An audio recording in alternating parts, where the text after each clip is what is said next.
Probably the most bizarre, yet almost hidden away legend that the Green Mountain State has to offer. Rumored to have been published into a newspaper article back in the 1870s, if not earlier. I happen to rethink of this legend as of late. Literally what you're reading or hearing right now has been in, the draft mode for a few years, but now I want to share it. Yes, you could say I'm reading this now for you listener, but I don't really know any other way to put this out there. And honestly, it just sounds better this way, I think. Hear me out, will ya? I'm trying to logically answer the mystery on my own by simply asking, can we actually somehow paralyze or prolong us via sleeping from plants? At the time of originally wanting to start, writing this out or basically recording this, I checked the newspaper.com. I couldn't find any weird articles within the time frame. People had theories of where this proposed ritual happened. There was supposedly a journal from the eyewitness or a journal from the eyewitness. They were invited to the farm to write down what had been seen. And before I go on, I wanted to say there is some books that talk about this Vermont frozen folks at the time of this draft. We can also, for now, even when I began to write this, at the time frame of this, which you can learn about more as we proceed on.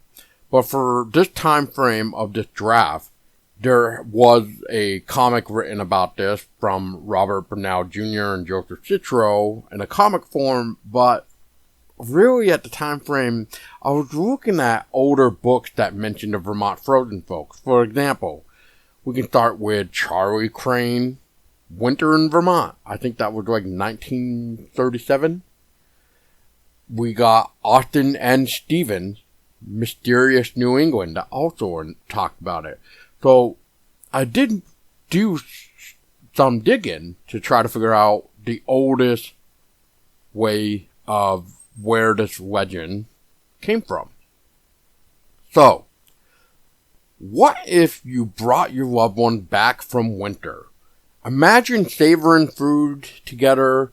You watch the bluish look of death fade into a lightened shade of white, signifying life.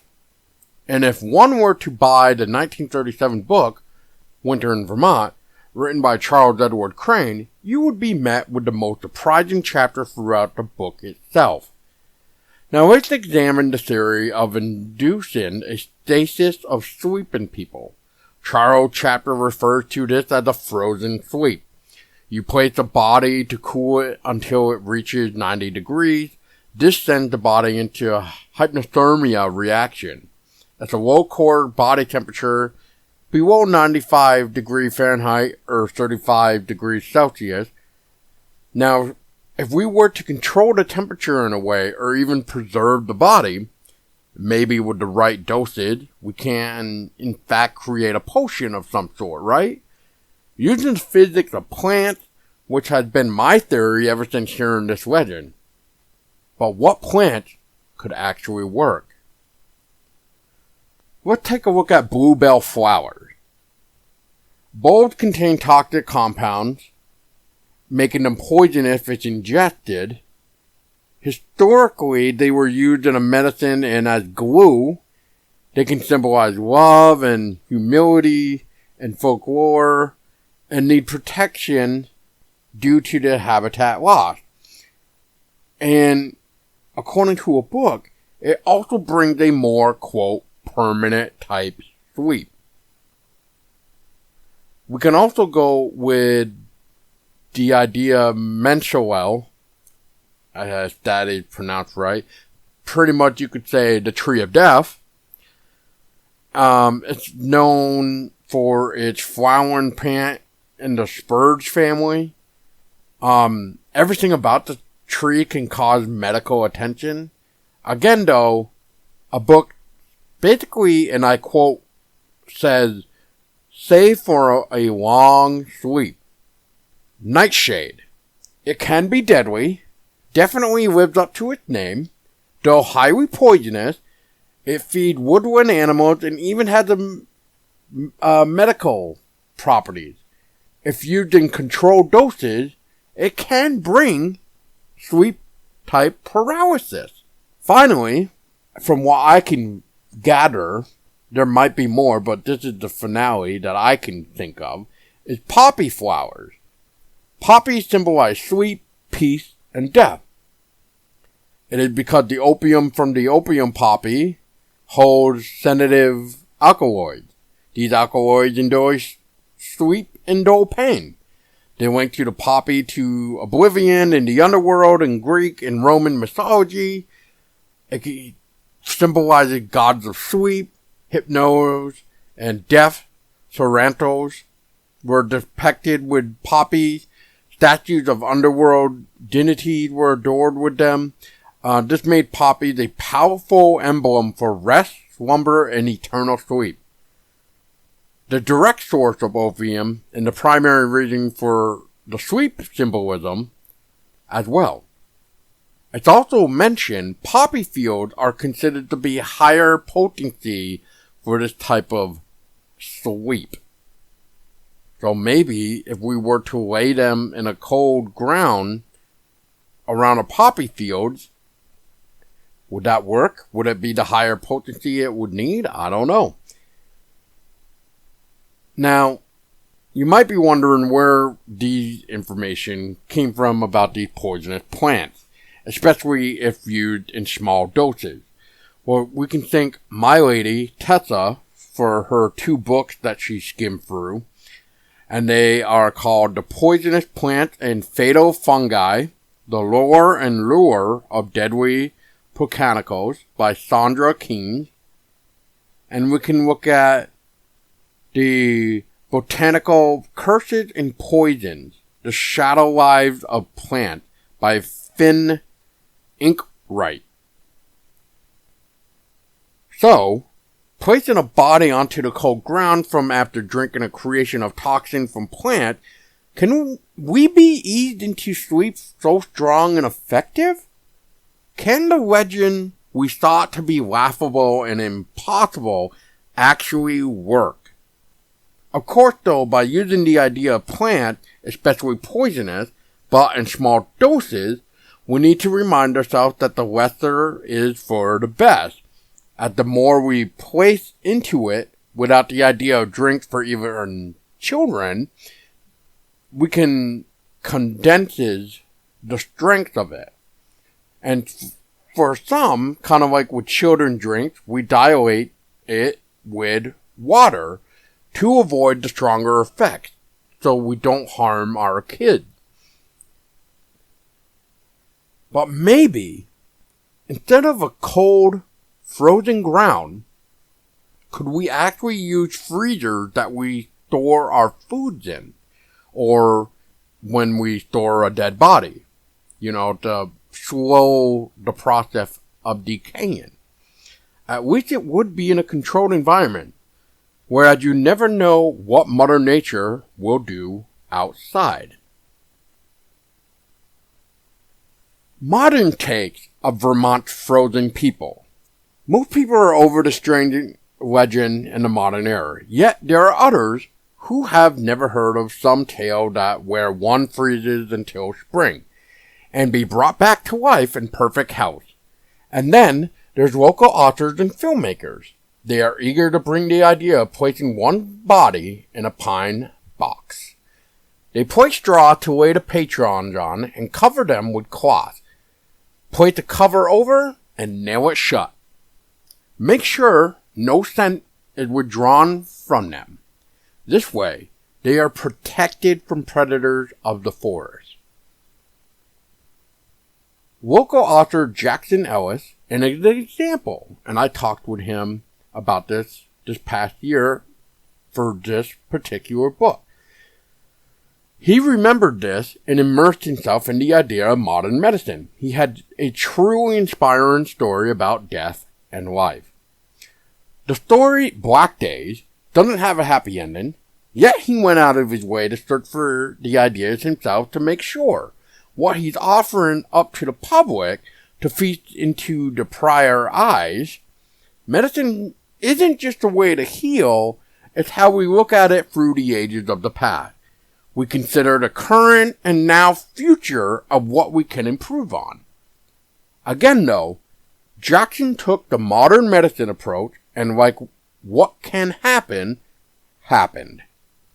The story reminds us that no matter what, we have to feel lucky enough to just enjoy what we have. We can't be bitter all the time. We should look at life as a way to just appreciate what we want to do. We should aim for the sky. Because when we aim for the sky, we can achieve whatever we want to do. Right? Then, we have the duo Shawn Temple and Sarah Wisner. I hope I got Sarah's name pronounced right. So Sarah, if not, I apologize. And please let me know how you say your last name correctly so that way I can slap it into my head of how to say it proper. These two though, Shawn and Sarah, they were writers and directors that took the legend now and literally turned it into a way of horror. With the idea within the short film of what happens if one would awaken early, which is what I would mention about using a freezer rather than using an actual cold frozen ground, because you never know what Mother Nature can do. At least with a freezer storage, you can control the environment. So, what happens if one were awakened early? Shawn and Sarah created the short horror film, The Saw. With help of actresses and actors, the legend of the Vermont Frozen Folks began in a grainy, black and white 19th century atmosphere. This setting perfectly illustrates how this idea makes sense. The cast followed Emily Bennett, Toby Poser, Jeffrey Grover, characters, along with Rennie the Sheep. And short term of what goes on with this short horror film is that a woman was eager to marry. She ends up getting stood up. The mother and father have no choice but to go into human hibernation until spring. The mother prepares with the daughter, making sure that this secret ritual tea is made the exact way it's said. From there, the parents drink and are prepped to succumb to slumber for months. But, in this story, that's where it goes horribly wrong. You can check out The Saw on Alter's YouTube channel, or if you'd like, you can go to hauntedvermont.org and you can check out links there where you can watch the film, check out our review as well. Continuing on, a newspaper clipping. Finally, after years of searching, cold bodies is found to help make a dent within this bizarre tale of survival. One man, Milton A. Parsons of Richford, he had owned a copy of John C. Gunn's book, and that he thought about the legend itself. If a medical doctor had included it in his published work from the 1860s, he was sure about one thing. Those works explored the idea of medicine from plants. They also examined how to prolong life, which you also be curious to know if in fact it worked, especially if John C. Gunn published it in a book. Let's take a look at this newspaper clipping, which, if you go to hauntedvermont.org and click on this article as well, because you're listening to the audio version, you can actually see the little clipping of the newspaper article. Just a little screenshot. So, from here, I'm going to be quoting the newspaper clipping that I have found and what Mr. Milton Parsons had discussed with this book. So, Milton describes the following. There's a section in the book that says things and other things like this. Anger. These gusts of temper often lead to terrible consequences. Those who succumb to the spirit rapidly destroy the constitution. They impair the nervous system and weaken the brain's energy. This behavior often produces apoplexy, or sudden death. Treatment for this weird fever. The patient should be sponged all over with the warm alkaline bath. Alternatively, they can be sponged with warm saleratus of lye water. They should be rubbed well. Sponging afterward with warm vinegar and whiskey is good. It should be done with severe friction or rubbing. Apply mustard plaster with a little quinine mixed into the feet, legs, hands, and wrists. Place a large one over the region of the liver. Now, about returning people to life after they've frozen to death, said John Gunn, MD, persons who have been restored to life after being frozen to death, apparently for several days, move the person to a cold room or a barn. Cover their entire body with snow, several inches deep as possible. Leave only the mouth and nostrils free. Now I quote, place the body so that the melted snow can run off easily, and as fast as it melts, apply more. Unquote. If you cannot get then, put the person in ice water. In this way, thaw the body slowly and gradually until the limbs and every part become pliable and natural. Be very careful at first. Do not bend or try to bend the limbs, fingers, or any part, because you might break them.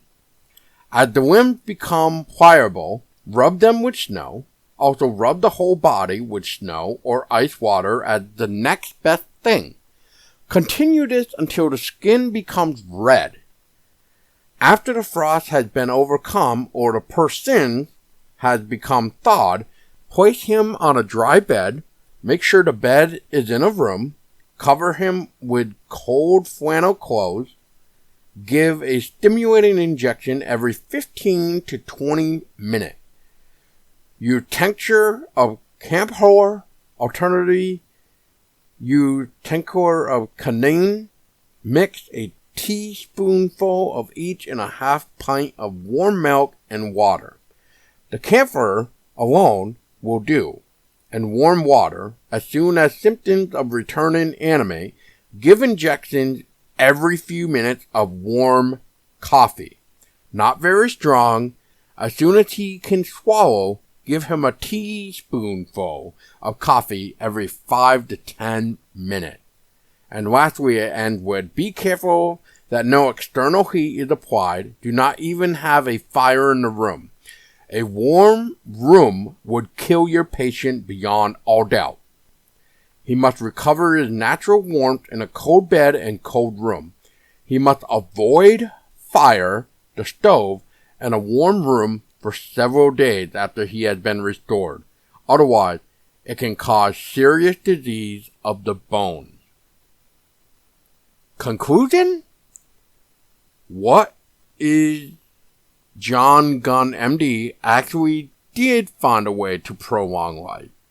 What if that book, and I quote the title, Gunn's New Family Physician or Home Book of Health, contained the secret where we were looking for or searching for? Can that book give us the answer to prolonging life? Is that the quote journal? And this is the origin of where this said legend comes from? And if that's the case, did Edward Charles Crane from Wintern, Vermont, be the first one to really write the legend that we all know of today from 1937? You decide.